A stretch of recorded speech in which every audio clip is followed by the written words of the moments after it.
8 plus 4 equals so much more by Craig Gifford. It's all I can do.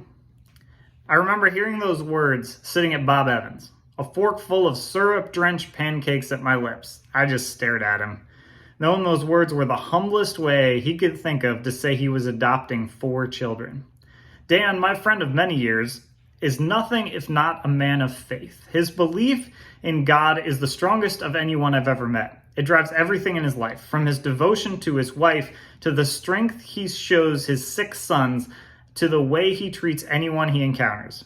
If anyone gets to heaven and hears, "Well done, my good and faithful servant," it will be Dan. He has always been a role model for me since we met at church many moons ago. Unassuming and modest, he's a natural introvert, but he followed his heart to lead a church group, and that's how I got to know him. An intellectual property attorney with a chemistry degree, which also makes him the smartest man I know, he has a natural way of teaching and making you understand even the most complex subjects.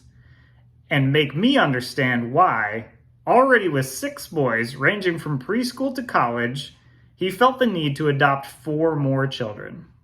It's all I can do. Those words still come to me when I think of Dan. They will come to me for the rest of my life. Dan and his wife have been considering expanding their family through adoption for a while, but in 2017, they began the process in earnest.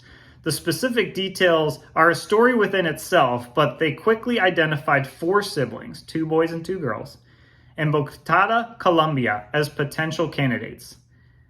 And that's when I asked him about the possibility of having 10 children. It's all I can do. He said it in all seriousness. He said it with all humbleness. He said it as simply as someone telling you they're just going to go buy a new t-shirt. Dan knew that he can't help every child that needs saving. That problem is boiling the ocean, impossible to even consider starting.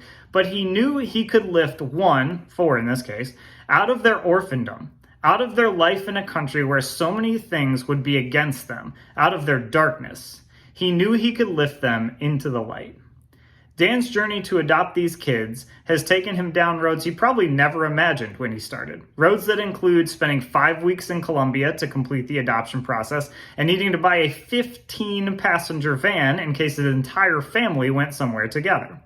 But the one thing Dan never questioned was the journey. God set him on a path from the time of his birth that would lead him to adopt 4 Colombian children and mesh them with his own family of 8. Along that path, Dan would inspire so many, showing others that through faith, great things can be accomplished. Whether he knows it or not, whether he wants to be or not, Dan is a role model for those that always want to do more but can never figure out a way forward. It's all I can do. And I am truly greater for knowing him. Through Craig's life, he's tried to bring enthusiasm, creativity, and a healthy dose of fun to everything he does. While he doesn't take himself too seriously, he does work very hard, and that has led to countless opportunities, unique experiences, and exceptional relationships. He loves spending time with his wife and 11-year-old twins. He's crazy about sports and enjoys keeping up on current events and making a pretty mean barbecue. Craig and myself were colleagues for 7 years at the same company and bonded over our fandom of the Akron Zips. If you enjoyed this inspirational story and would like more like it, I endeavor you to check out Beacons in the Darkness Inspirational Stories from People I Know, available anywhere books are sold.